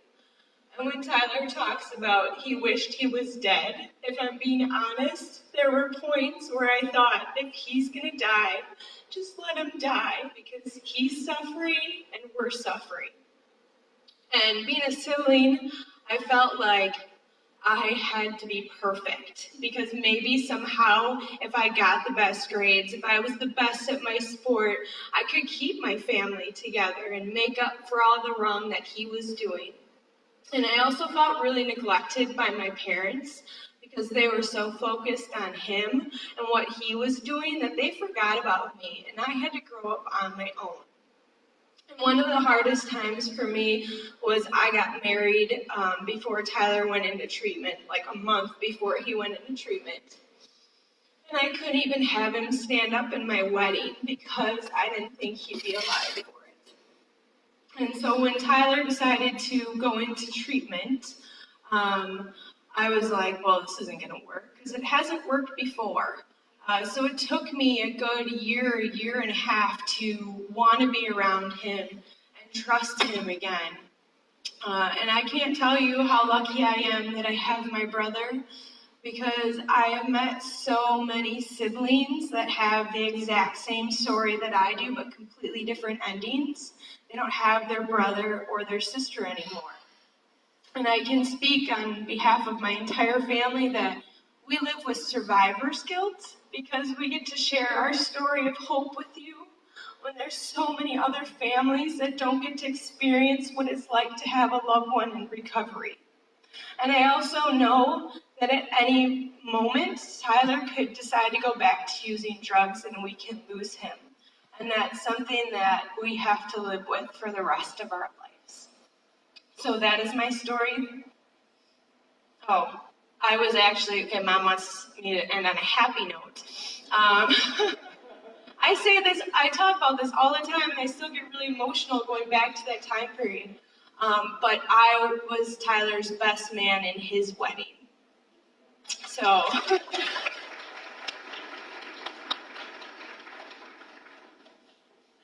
We've been doing this for a number of years now.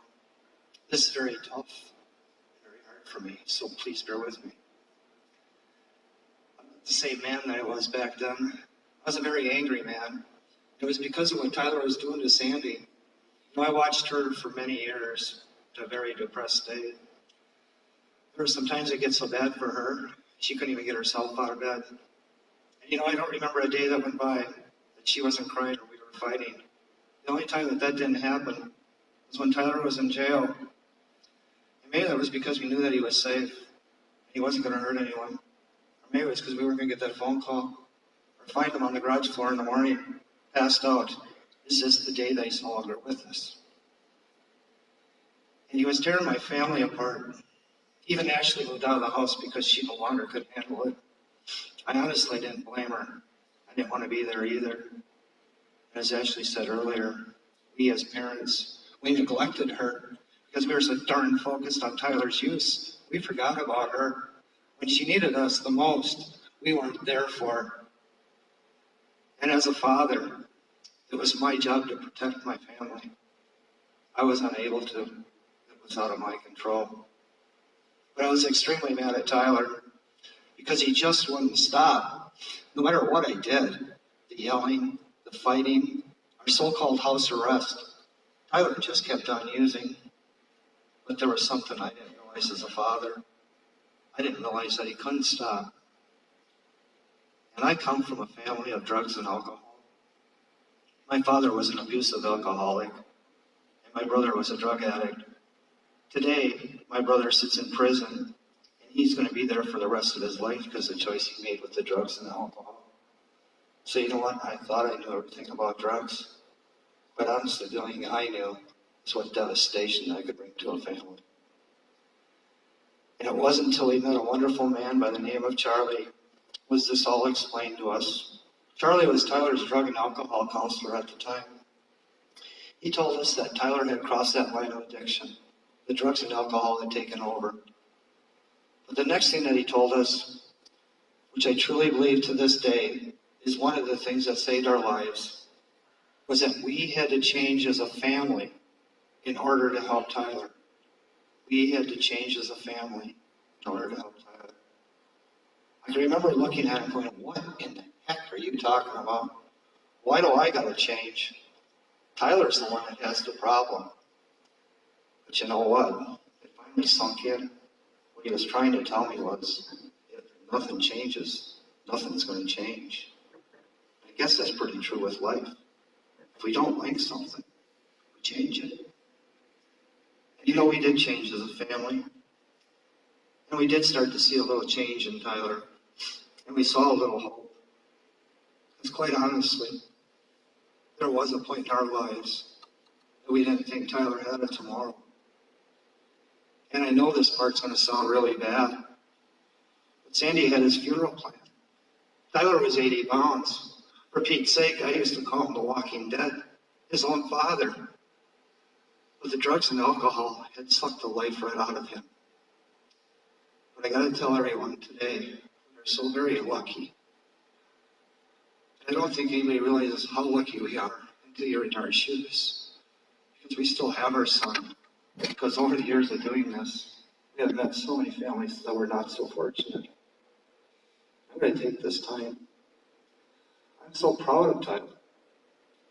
The man that he's become, the father that he's become. And you know what? I can't imagine what he has to deal with on a daily basis because of that stupid little choice that he made when he was 11 years old. I'm going to end on this. I see a few kids here today. For you kids, it's ultimately your choice. So make the right choice. And for you parents, please know more than what your kids do about drugs and alcohol.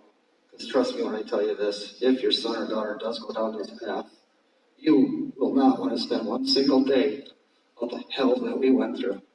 Thank you.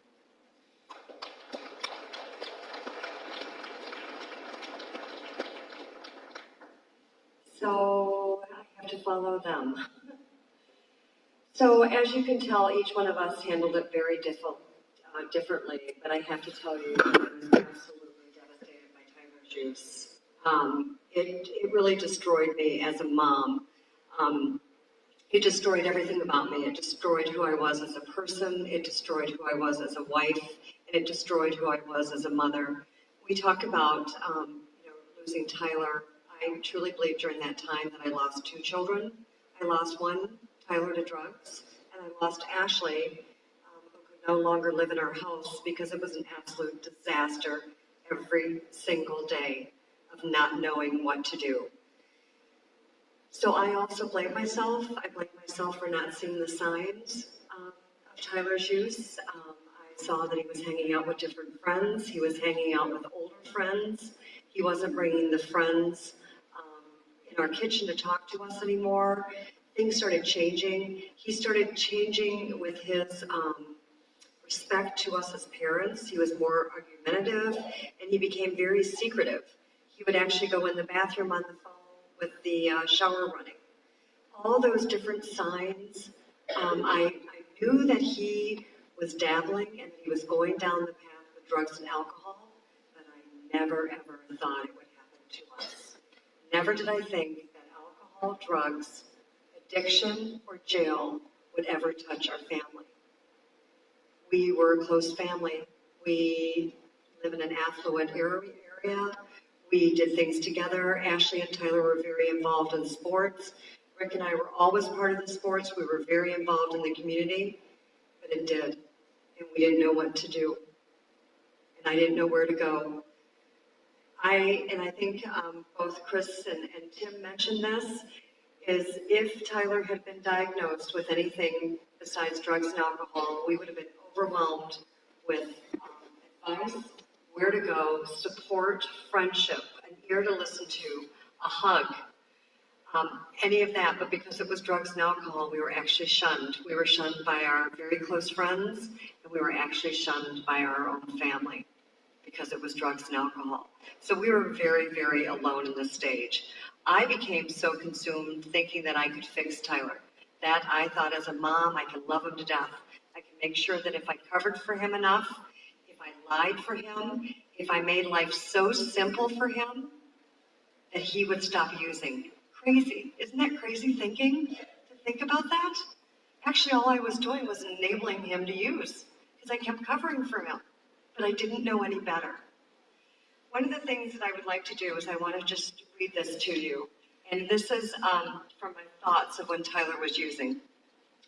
Tyler destroyed my life, his dad's life, and Ashley's life for 11 years. We can never get those 11 years back. Tyler would yell, scream, swear at me at the top of his lungs at what a terrible, pathetic mom I was, and how much he hated Dad and I because we were the reason for all of his problems. He would punch me, or he would push me against the wall, punch holes in the wall around me, and verbally abuse me until I would finally give in and give him what he wanted. And even as I was crying, curled up in a ball, scared of my own son and his anger, he would walk away from me laughing and not care because he got what he wanted. And then there was that soft side of Tyler when he said he wanted to quit, and he was crying, his body was shaking from withdrawals, his body was on fire. But I knew in 2 hours that that addiction and that drug would come back into our lives and our whole vicious cycle would start again. So what made me as the mom make that ultimate decision with Tyler? It was the last time that he was in jail. I remember going in there and I could not, it was through a TV and I could not touch him. And he was a 80-pound heroin addict. He was in an orange jumpsuit.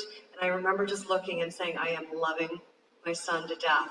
Rick and I had given absolutely everything that we could to him, financially, spiritually, everything that we could. And at that point I said, oh my goodness, I am loving my son to death. And we turned around and we did change as a family. And just briefly, a couple of the things that we did. Number one, we became united. We were never united before and he knew it. Number two, we became proactive versus reactive. We were proactive that we started setting consequences and boundaries with Tyler. And we got strong. He didn't follow them. We asked him to leave. And that was the changing point. It was one of the hardest things that we as parents have ever done by asking Tyler and giving him that ultimatum. But I think it is one of the things that really saved us. And I am so thankful to this day that Tyler chose yes.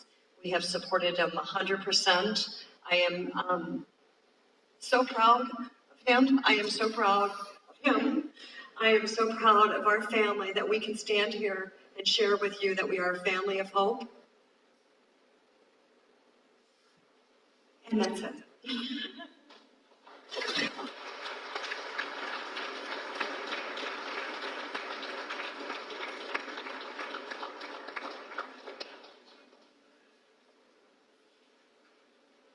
Hold on, we're almost done. Okay, so in closing, hold on. So in closing, I'm gonna do one thing.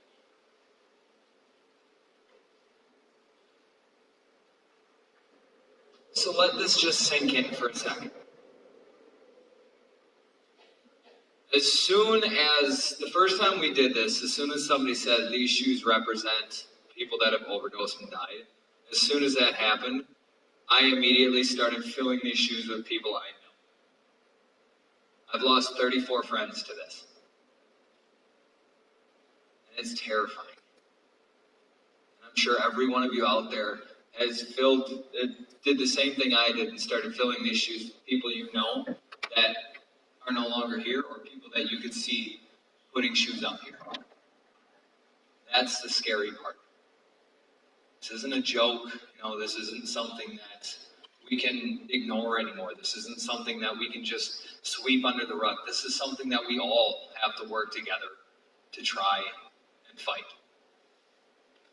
As a community, law enforcement, schools, doctors, legislation, everybody.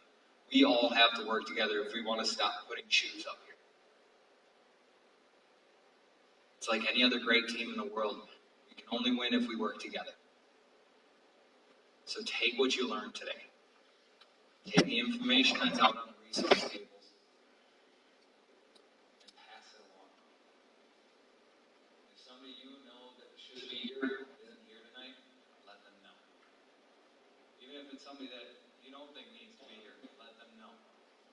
Because we need to start spreading the word. We all need to start working together to try and fight this terrible epidemic that is sweeping through not just our community, but every community in Wisconsin right now, and most of the other states that we've been. Thank you for coming out tonight.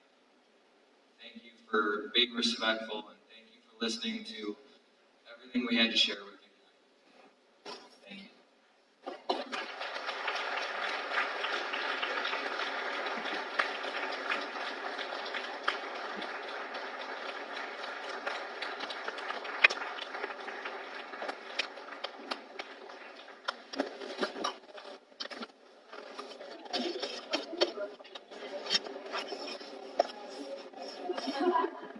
So if you guys wouldn't mind, please don't forget to fill out and turn in your surveys to us. Thank you.